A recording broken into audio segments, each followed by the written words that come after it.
कृष्णा खड़े मधुवन में, हंसे मन मन में, हंसे मन मन में, राधा के घर जाना है।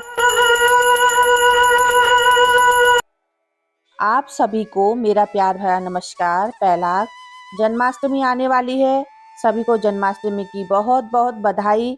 आज मैं वीडियो में बात करने वाली हूँ जन्माष्टमी कब है, व्रत कितनी तारीख को होगा और किस बार को होगा और किस बार को जन्माष्टमी मनाई जाएगी। आज मैं आपको श्री कृष्ण भगवान की एक सुंदर कहानी सुनाने वाली हूँ। कहानी का शीर्षक है चावल का एक दाना। कहानी शुरू करने से पहले चैनल को सब्सक्राइब जरूर कर लीजिए और शेयर कर लीजिए। अब शुरू करते हैं श्री कृष्ण भगवान की एक कथा जिसका शीर्षक है चावल का एक दाना। द्वापर युग की बात है। पांडव वनवासी का जीवन जी रहे थे और महाकपटी दुर्योधन हस्तिनापुर में एक राजविलासी का जीवन जी रहा था।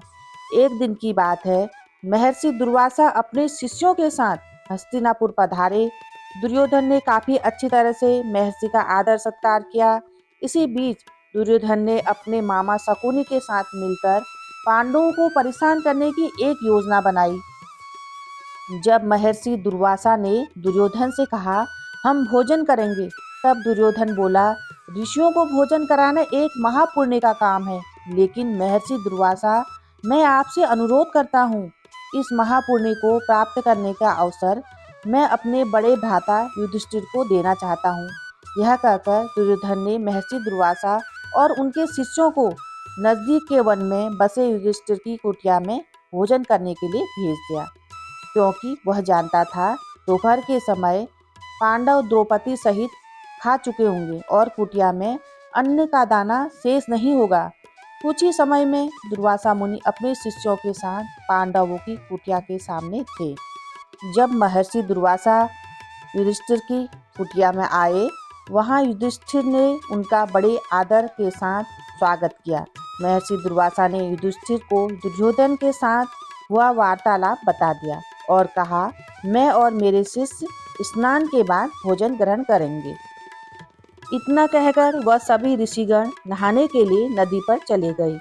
धर्मराज युधिष्ठिर ने यह बात तुरंत द्रौपदी को बताई। द्रौपदी ने कहा, इस वक्त तो हमारे पास खाने के लिए कुछ भी शेष नहीं है। द्रौपदी का दिल यह सोचकर घबराने लगा, अगर ऋषियों को भोजन नहीं कराया तो उन्हें महर्षि दुर्वासा के क्रोध और श्राप का पात्र बनना पड़ेगा।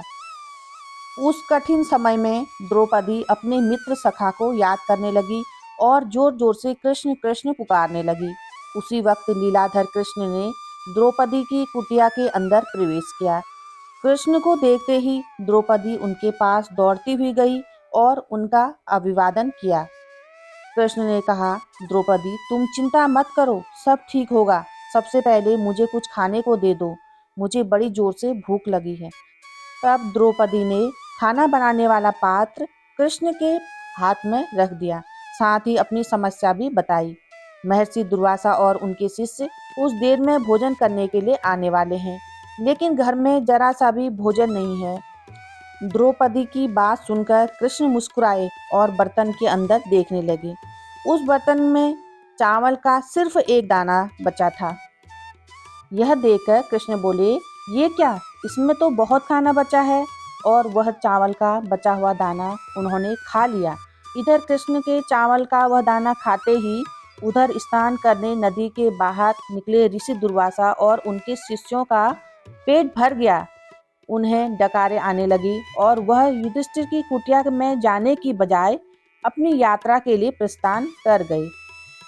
इस तरह चावल के एक दाने से ही कृष्ण भगवान ने ऋषियों का पेट भरकर उनके क्रोध और श्राप से पांडवों की रक्षा करी। बोलिए श्री कृष्ण भगवान की जय।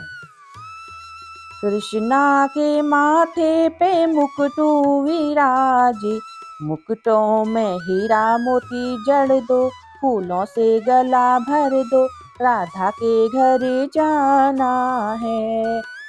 चलिए बात करते हैं जन्माष्टमी का व्रत इस बार कब होगा। कृष्ण जन्माष्टमी 2023 गृहस्थ लोग 6 सितंबर 2023 बुधवार को व्रत करेंगे और वैष्णव समाज के लोग 7 सितंबर 2023 वीरवार को व्रत करेंगे। इस बार कृष्ण जन्माष्टमी का जो व्रत होगा 6 सितंबर 2023 को होगा।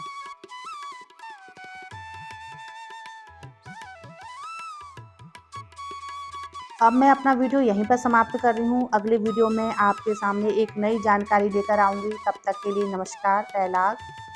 Please subscribe and share.